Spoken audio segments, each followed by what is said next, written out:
నేను చెప్పాల్సినంత చెప్పాను, మీకు కూడా అర్థమై ఉంటుంది. ఊరి సమస్యలన్నీ పరిష్కారం చేస్తున్నాం, వ్యక్తిగత సమస్యలన్నీ పరిష్కారం చేస్తున్నాం. ఇప్పుడు మిగిలింది వ్యక్తిగత ఆదాయం.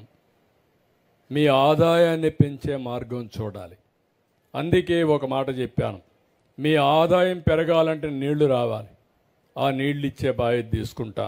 ఆ నీళ్లు వచ్చిన తర్వాత ఏ పంటలు వేయాలనో మీరు ఆలోచించాలి. రెండోది, మీరందరూ ఆలోచించాల్సింది ఈరోజు ఏ విధంగా చేస్తే, నేను ఎప్పుడూ ఒక మాట మాట్లాడుతున్నాను, రాబోయే రోజుల్లో ఆస్తి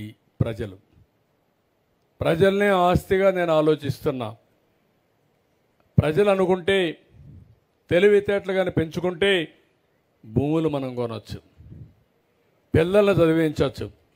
బాగా చదివిస్తే ప్రపంచంలో మెరుగైన అవకాశాలు వాళ్ళు సంపాదించుకుంటారు, ఏదైనా చేసే అవకాశం వస్తుంది. కాబట్టి ఇవన్నీ కూడా ఒకప్పుడు మీ అందరికీ చెప్పాను. ఇంకొక మాట కూడా చెప్పాలి, కలెక్టర్కి ఐడియా లేదు ఇప్పుడు, ఇక్కడ ఉందని నేను అనుకోను. ఈ ఊర్లో కూడా జనాభా తగ్గిపోతూ ఉంది. చిన్నపిల్లలు తగ్గారు, ముసలివాళ్ళు పెరుగుతున్నారు. కడాన అందరూ ముసలివాళ్ళు అయిపోతే, పిల్లలు లేకపోతే మనం అందరం అప్పుడు వ్యవసాయం చేసినా లాభం లేదు, లేకుంటే ఏదైనా సేవ చేయాలంటే చెట్లకు చేయాలి.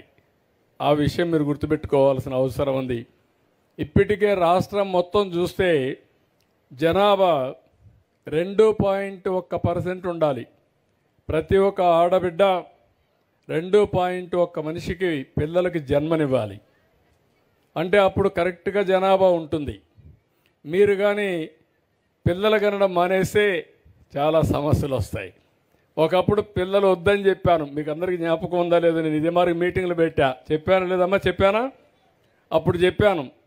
అప్పుడు నేను ఆలోచించిన, జనాభా పెరిగిపోతూ ఉంది, సమస్యలు పెరిగిపోతాయి, కాబట్టి జనాభాను తగ్గించాలని చెప్పాను. కానీ ఈరోజు మళ్ళా నేనే మాట మార్చుకుని, జనాభా తగ్గిపోతూ ఉంది, ఇప్పుడు మీరు పిల్లలు కానీ పుట్టకపోతే చాలా సమస్యలు వస్తాయని మీకు చెప్తున్నా. ఇప్పటికే మన రాష్ట్రంలో 2.1 రావాల్సింది 1.6కి వచ్చాం, 1.6, 1.5కి వచ్చాం. అది కానీ ఇంకా తగ్గిపోతే చాలా ప్రమాదంలో పడిపోతాం. కాబట్టి కంపల్సరీగా ఊర్లో కూడా ఒక ప్రణాళిక తయారు చేసుకోవాలి. ఎవరైనా కానీ పిల్లలు కానీ వద్దనుకుంటే వాళ్ళని మీరు గట్టిగా చెప్పాలి, చెప్పి మెప్పించాలి. ఇప్పుడు స్వార్థం కూడా పెరిగిపోయింది. స్వార్థం ఎట్లా పెరిగిందంటే, ఇద్దరు డబ్బులు సంపాదించాలి, ఇద్దరు ఆదాయంతో ఎంజాయ్ చేయాలి, కానీ పిల్లలు వద్దనుకుంటున్నారు.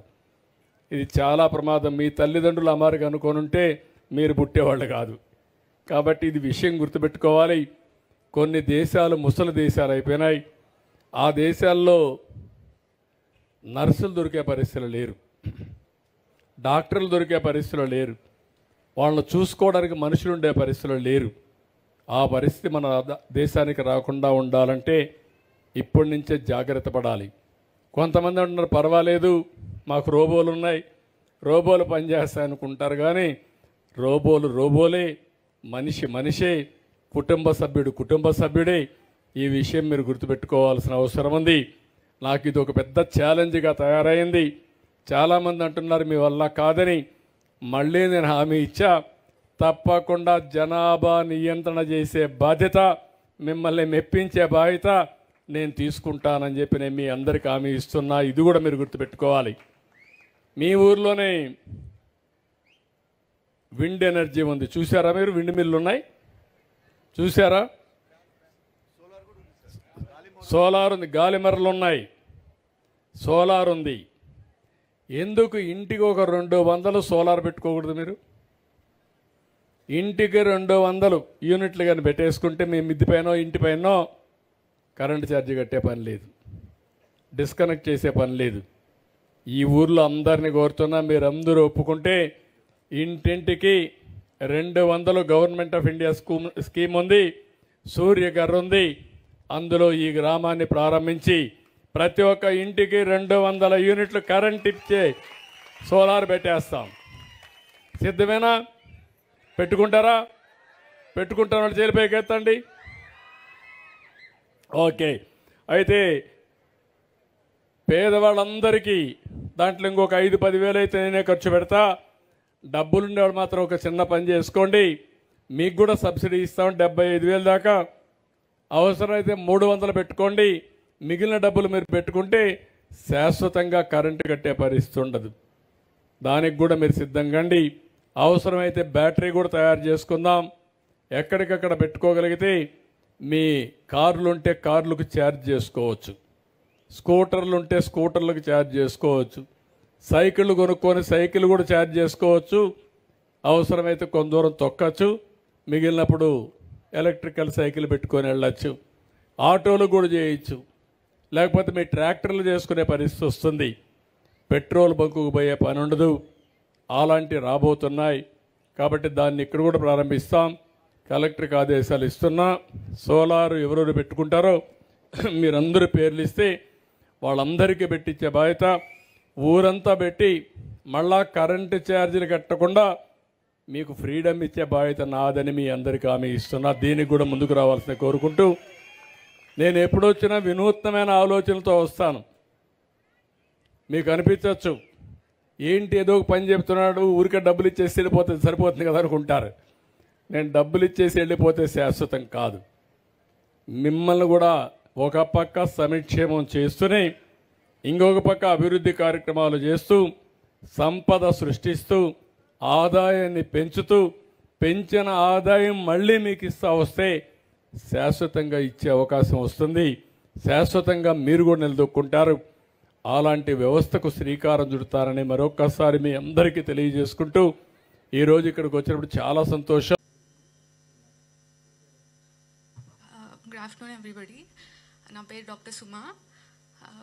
ఇప్పటికే చాలా విషయాలు అందరూ చెప్పేశారు. చంద్రబాబు నాయుడు గారు మనకి చెప్తానే ఉన్నారు ఎవ్రీడే ముగ్గురు పిల్లల్ని కనాలి అని. అలా కనాలన్నా కూడా మనకి మంచి ఆరోగ్యం కావాలి. So so